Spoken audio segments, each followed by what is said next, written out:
lugar.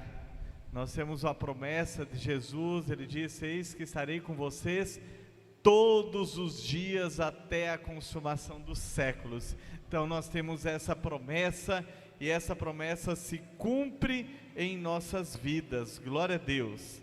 E hoje nós queremos falar um pouco sobre Páscoa, obviamente, né? Falar sobre a Páscoa.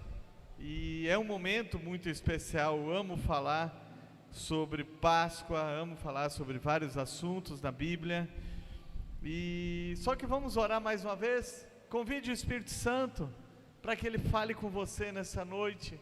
Ele te trouxe aqui por um motivo muito especial. Eu quero declarar que hoje é dia de cura na alma, hoje é dia de cura física, hoje é dia de novo nascimento. Hoje o Senhor vai operar milagres e milagres aqui neste lugar. Espírito Santo de Deus, nós te convidamos, fala conosco nessa noite. Eu sei que o Senhor já falou desde a abertura desse culto, ó Deus amado, em todas as áreas, ó Deus, e agora muito mais na reflexão da Tua Palavra.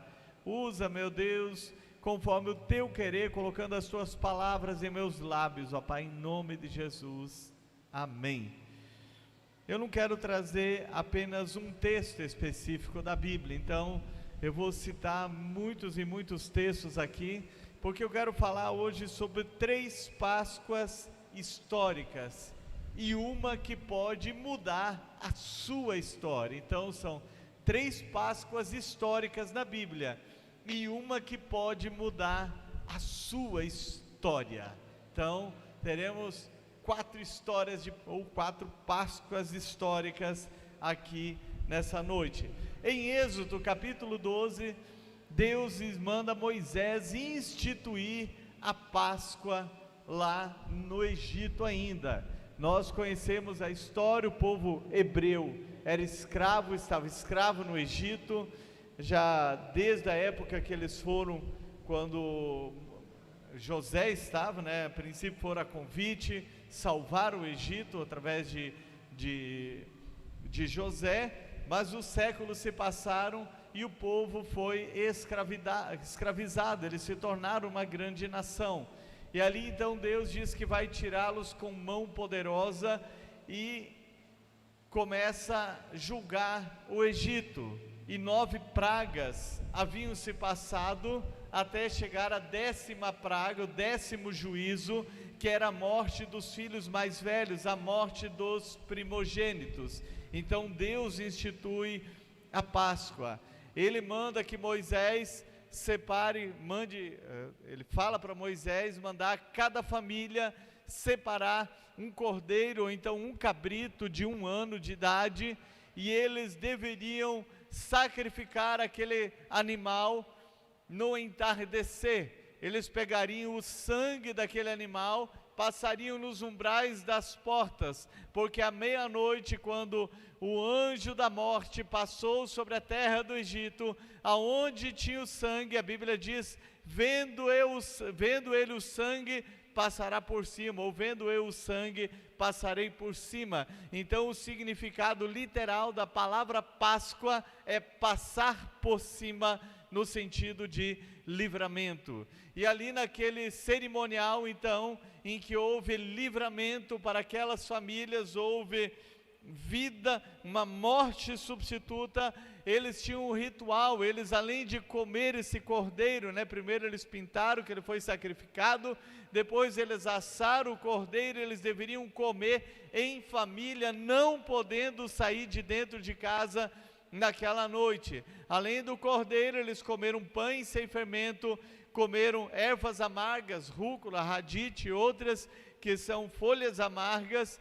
O cordeiro como morte substituta, as ervas amargas para lembrarem do amargo da escravidão, os pães sem fermento, porque eles sairiam apressadamente. Isso aconteceu pela manhã, quando o povo egípcio, já no luto, na dor, no choro, empurrava o povo para que eles saíssem então do Egito, já que Faraó segurou eles durante todas as demais pragas.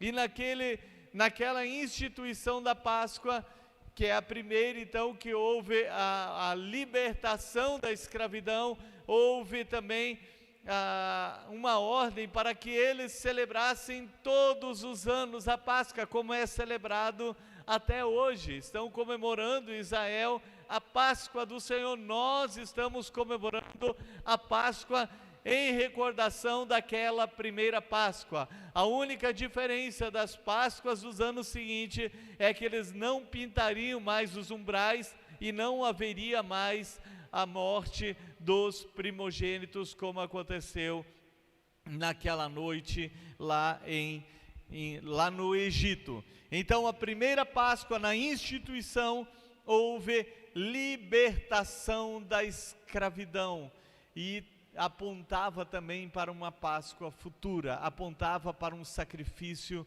no futuro.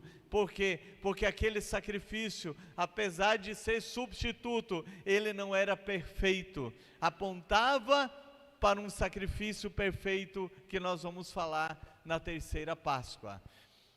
A segunda Páscoa histórica, séculos mais tarde, na época dos reis, teve um rei chamado Ezequias.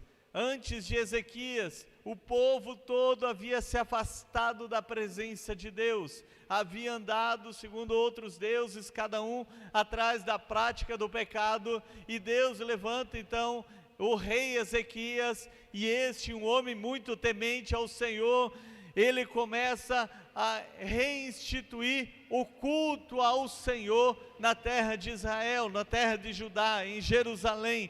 Então ele convoca as pessoas para celebrarem a Páscoa. Só que o que tem de especial nesta Páscoa? Meus amados, na instituição da Páscoa e na recordação que eles deveriam fazer anualmente, todo o povo, eles deveriam seguir ritos cerimoniais, rituais de purificação, onde muitos e muitos animais primeiro eram sacrificados. Por isso que eram sacrifícios imperfeitos, porque mês após mês as pessoas precisavam sacrificar animais para aplacar a ira de Deus e terem seus pecados perdoados. E essa Páscoa em especial, quando chegou a época, porque tinha o dia certo, como até hoje no calendário, as pessoas não tinham se purificado pelos rituais da purificação. E o rei Ezequias, ele faz uma oração muito especial, e isso tornou aquela Páscoa especial. Isso nos leva também, antes de eu falar dessa oração dele, é que muitos de nós, também com o passar do tempo, esfriam na fé, que foi como o povo acabou se afastando da presença do Senhor. Começa com pouca coisa, é um dia que você já não ora, outro dia que você não quer ler a Bíblia, depois você não tem vontade de vir ao culto, e você pensa que está tudo bem, está tudo bem, está tudo bem, e foi isso que aconteceu com aquelas pessoas. Eles foram se afastando, se afastando, se afastando, e quando eles perceberam, eles estavam totalmente afastados de Deus. Mas então Deus envia um pregador, como hoje à noite estamos trazendo a pregação da palavra, e o rei Ezequias então manda os sacerdotes, manda os seus enviados percorrerem todo o território de Israel, fazendo uma santa convocação, dizendo: olha, todos nós nos afastamos, mas Deus está nos chamando para celebrar a Páscoa nesse dia.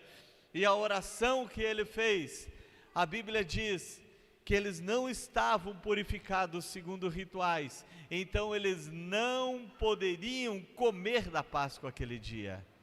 Mas o rei Ezequias, ele faz uma oração toda especial, ele diz: Senhor, realmente ninguém está purificado, ninguém está preparado para celebrar a Páscoa, mas eu quero te pedir humildemente, para que todo aquele que dispôs o coração a buscar ao Senhor, que veio para celebrar essa Páscoa, ao comer da Páscoa, o Senhor perdoe os seus pecados.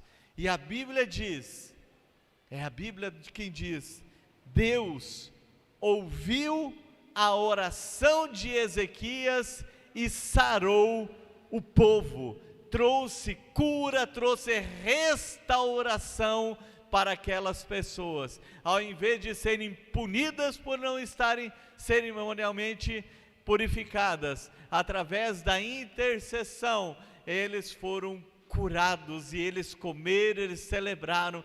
E eu quero declarar na autoridade do nome de Jesus, que todos que comerem dessa Páscoa, dessa noite, comerem o cordeiro, comerem o pão, comerem ervas amargas, serão sarados, porque hoje é dia de cura, hoje é dia de restauração, e hoje é dia de você se voltar de todo o seu coração para o Senhor. Terceira Páscoa histórica, a primeira foi a instituição, a segunda quando as pessoas haviam se afastado e retornaram aos caminhos do Senhor, e a terceira, está escrito no Evangelho de Lucas, capítulo 22, Jesus, como hebreu, como judeu, ele todos os anos, ele comia Páscoa, eles tinham todo esse ritual de purificação, eles então comiam pão sem fermento, comiam o cordeiro, comiam ervas amargas, e encerravam com um cálice de vinho. E na última noite, naquela noite em que Jesus foi traído, Jesus celebrando a Páscoa, quando ele encerra ali, depois de comer, ele diz: eu desejei ansiosamente comer essa Páscoa com vocês.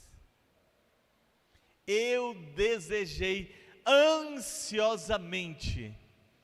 Sabe por que isso? Jesus desejou ansiosamente, porque tudo aquilo que apontava no passado iria se cumprir na pessoa de Jesus Cristo. E ele então, depois de comer o pão, comer o cordeiro, comer ervas amargas, ele ergue o cálice e ele encerra a Páscoa do Antigo Testamento e institui a nova Páscoa do Senhor, que é a ceia do Senhor, que é a Santa Ceia. Então ele pega o pão, ele dá graças e ele diz: comam em memória de mim. E semelhantemente ele ergue o cálice dizendo: este é o cálice da nova aliança feita no meu sangue.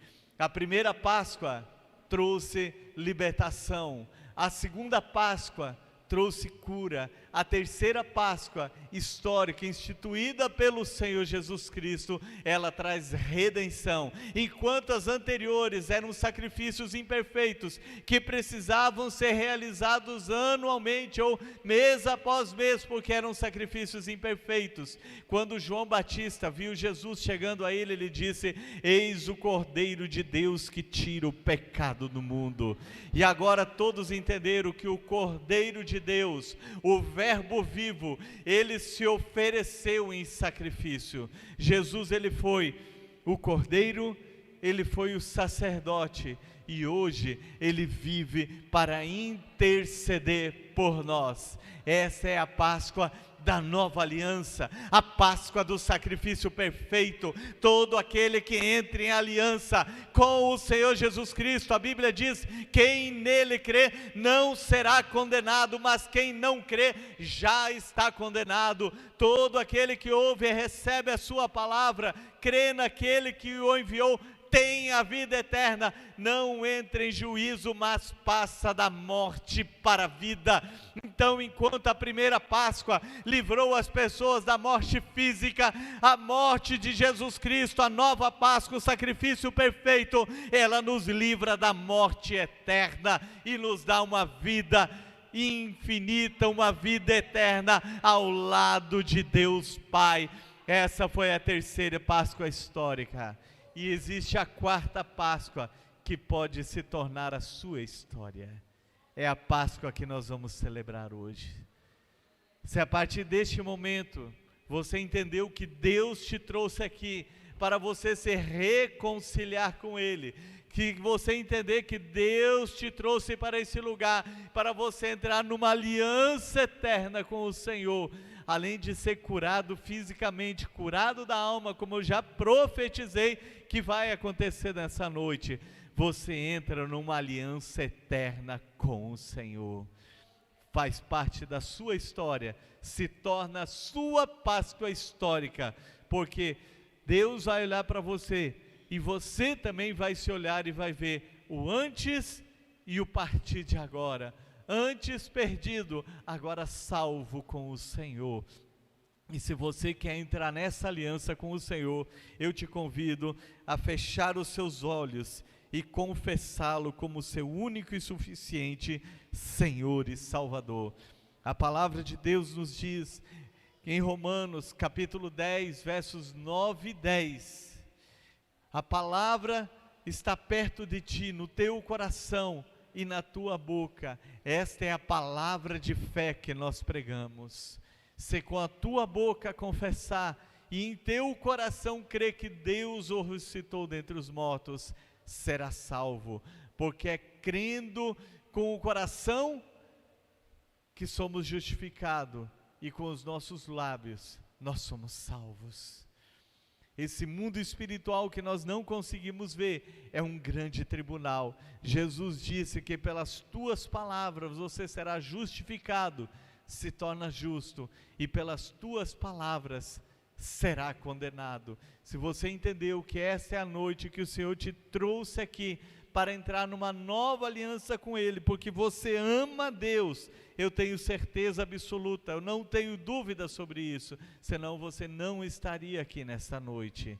Então precisa confessar com os seus lábios, você vai repetir em voz alta, não vou te chamar para vir aqui à frente, mas eu quero que você repita em voz alta dizendo: Senhor Deus, eu reconheço que eu sou um pecador, e estou perdido sem o Senhor, e eu peço perdão pelos meus pecados, e eu convido o teu Filho Jesus para entrar no meu coração, e eu declaro com os meus lábios que somente Jesus Cristo é meu único e suficiente Senhor e Salvador pessoal. Amém.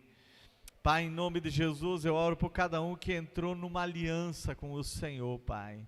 Que seja a sua Páscoa histórica, ó Deus, a Páscoa da sua história, Pai, para mudar a sua vida, para mudar o rumo de sua vida para todo sempre, Pai. Entre antes e depois desse dia, entre o antes e o depois deste momento, porque se o Senhor Jesus vier nos buscar nessa noite, houver o arrebatamento, cada um que confessou o Senhor subirá, é salvo para todo sempre. A minha oração, ó Deus querido, é testificando, comprovando, ó Deus, aquilo que o Senhor já ministrou em meu coração, Pai, que todos aqueles que comerem desta Páscoa, ó Deus, nessa noite, ó Deus, mesmo quem não é batizado, assim como Ezequias orou, Pai, eu oro por cada um, ó Deus, para que o Senhor receba a sua vida no teu altar, Pai querido, e o Senhor venha ministrar cura, restauração e comunhão nessa noite, seja cura da alma, cura física, Pai, em nome de Jesus Cristo, amém e amém, glória a Deus.